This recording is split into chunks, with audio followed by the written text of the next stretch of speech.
नमस्कार दोस्तों, स्वागत है आपका स्टडी फॉर पीसीएस में। महत्वपूर्ण शब्दावली के अंतर्गत आज का हमारा जो शब्द है वो है राष्ट्रीय हरित अधिकरण, जिसको हम बोलते हैं नेशनल ग्रीन ट्रिब्यूनल।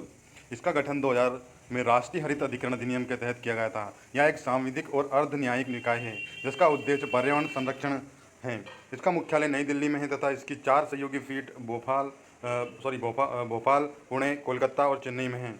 इसके अध्यक्ष की नियुक्ति केंद्र सरकार द्वारा भारत के मुख्य न्यायमूर्ति के परामर्श से की जाती है।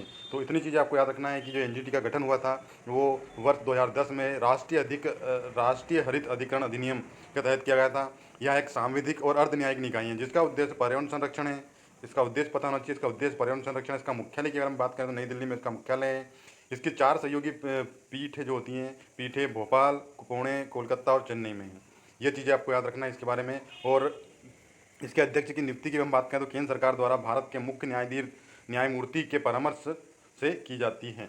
ये चीज़ें आपको इसके बारे में पता होना चाहिए। अगर आपसे क्वेश्चन पूछे कि राष्ट्रीय हरित अधिकरण या फिर नेशनल ग्रीन ट्रिब्यूनल का मुख्यालय कहाँ है, तो नई दिल्ली में है। इसके 4 जो सहयोगी, जिसको हम क्षेत्रीय कार्यालय बोल सकते हैं, सहयोगी पीठ जो होती है वो कहाँ है, तो भोपाल, पुणे, कोलकाता और चेन्नई में इसकी 4 सहयोगी पीठ है। और इसके जो अध्यक्ष की नियुक्ति कौन करता है, तो केंद्र सरकार है, जो मुख्य न्यायाधीश के परामर्श से, जो हमारे सुप्रीम कोर्ट का मुख्य न्यायाधीश होता है उसके परामर्श से इसकी नियुक्ति की जाती है।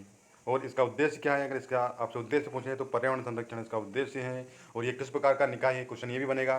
तो एक सांविधिक निकाय है और एक अर्ध न्यायिक निकाय भी इसको हम कह सकते हैं। इसकी स्थापना की बात करें तो वर्ष 2010 में हुई थी। इसके पहले अध्यक्ष कौन है और इसके वर्तमान अध्यक्ष कौन है और अभी तक इसमें कितने अध्यक्ष रह चुके हैं, ये सब आपको कमेंट करके बताना है, ताकि आपका एग्ज़ाम का में अगर कोई भी क्वेश्चन आए तो बिल्कुल ना छूटे।